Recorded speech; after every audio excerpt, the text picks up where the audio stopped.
2018 Mercedes-AMG GT-R Review. Every car out there has a factor that limits its performance. Some, like a Mazda Miata or Subaru BRZ, are engine limited. The chassis is willing but the powerplant doesn't pack the strength to set it free. A car like the Dodge Charger Hellcat, on the other hand, has the opposite problem, with the engine far more capable than the chassis and tires. The new Mercedes-AMG GT-R, on the other hand, is only driver limited. The one thing that would hold this car back would be you. This super sports car will always be more capable than you, especially when you are constrained by the posted speed limits on public roads, but potentially it is only restricted by how brave you want to be. Tuned for the Nürburgring, it's capable of handling the bumps and lumps of public asphalt better than your average track-ready supercar that's been set up for the super smooth likes of Spa-Francorchamps or Circuit of the Americas. As such, to drive it on public roads requires commitment to potentially license-losing speeds, so it's best left to quiet places on the edges of the map. The beast of the green hell, nom du guerre, is appropriate in more ways than one. Its potential is best tapped deep in the countryside, away from all the trappings of civilization. The distractions are fewer there. More importantly, there's less traffic that could put the kibosh on a high-speed blast down a back road. This is the sort of car made to walk that line where road and track collide, places like the Ring, like Pikes Peak, like the many closed-course open-road rallies that dot America. The suspension excels at laying the GT-R out flat and true through every sort of curve the world throws at it.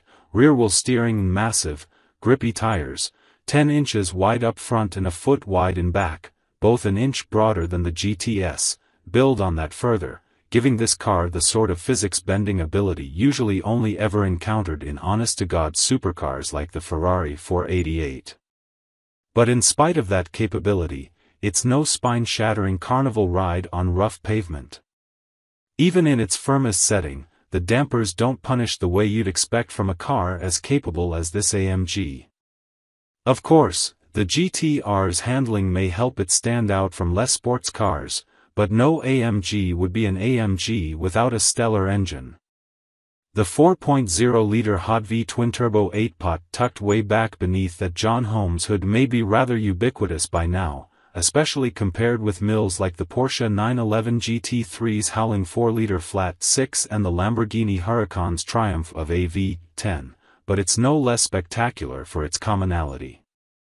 With 577 horsepower and 516 pound-feet just an ankle flex away, this 3,500-pound AMG rips apart roads the way a Siberian tiger takes down a limping deer.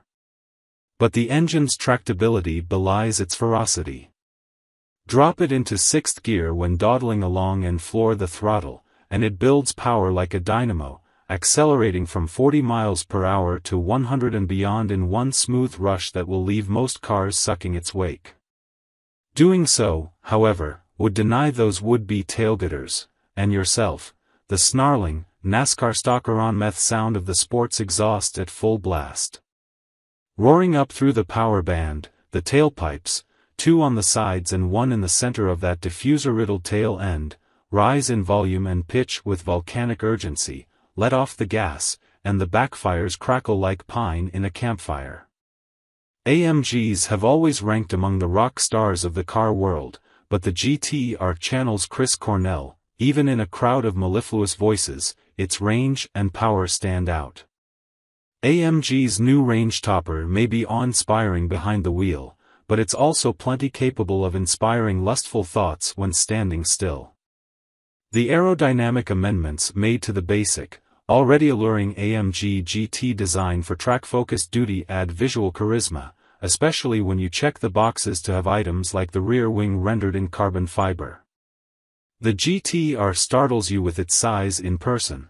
The wider fenders and track that come when you choose it or the GT-C model add to that impression. For the Drives Media Day with the car, Mercedes-Benz USA had us muster at the carmaker's giant Manhattan showroom, where, as it turned out, the dealership employees had parked an SLR McLaren that was in for service next to the 5 GT RS assembled for the New York area media to drive.